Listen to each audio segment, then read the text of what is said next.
Brussels sprouts provide exceptional nutrition: 129% of daily vitamin C, 182% of vitamin K, plus folate and vitamin A. As cruciferous vegetables, they contain cancer-protective compounds. Yet they've historically been one of the most hated vegetables, often served overcooked and mushy at family dinners. The redemption of Brussels sprouts through roasting represents an interesting cultural shift in how we think about vegetables.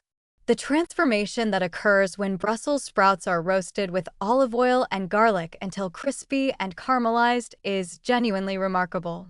The high heat caramelizes the natural sugars, creating sweet, nutty flavors that bear little resemblance to boiled sprouts. The crispy outer leaves become addictive, almost chip-like. This preparation method has converted many Brussels sprouts haters into enthusiasts. But here's the complexity. Proper roasting requires high heat, around 400 to 425 degrees Fahrenheit, enough space for sprouts to brown rather than steam, and the right amount of oil. Too little oil and they won't crisp, too much and they become greasy. Overcrowding the pan prevents proper caramelization. Getting it right requires some cooking knowledge and experience. The warning not to overcook because this creates sulfur compounds and mushy texture that people find unappealing is important but understated.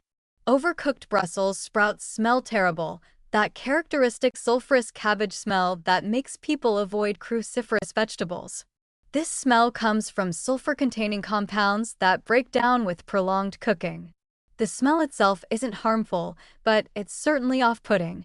The mention that smaller sprouts are sweeter and more tender is useful information. However, when buying Brussels sprouts, you typically get whatever size is available unless you're shopping at farmers markets where you might have more selection. The suggestion to remove damaged outer leaves is practical, though it adds prep time. The instruction to chop and let sit before cooking to maximize sulforaphane formation appears again, requiring that 40-minute wait mentioned with broccoli. How many people are actually doing this? The pairing suggestions: walnuts, almonds, dried cranberries, pomegranate, balsamic vinegar, represent sophisticated flavor combinations. These pairings are indeed delicious, creating sweet-savory contrasts that enhance Brussels sprouts. But they also add ingredients, cost, and complexity.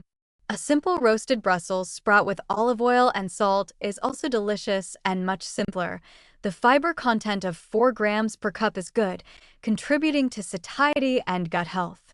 Combined with protein from nuts, this makes Brussels sprouts quite filling. The claim that they're particularly valuable in winter when local fresh produce is limited is true in temperate climates where Brussels sprouts are cold weather crops.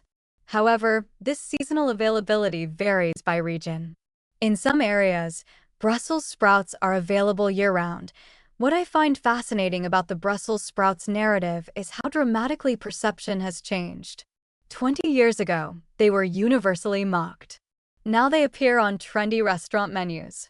This shift is largely due to preparation method, roasting instead of boiling, but also reflects changing food culture and willingness to give previously disliked foods another chance. The vitamin C content exceeding oranges is mentioned, which is accurate when comparing equal portions. But people typically eat 1 or 2 oranges, but only a small serving of Brussels sprouts as a side dish, so the practical vitamin C intake differs. What concerns me slightly is the suggestion that most people who dislike boiled sprouts love roasted ones. This is often true, but not universally. Some people genuinely dislike the flavor of Brussels sprouts regardless of preparation method. Presenting roasting as a universal solution may create unrealistic expectations.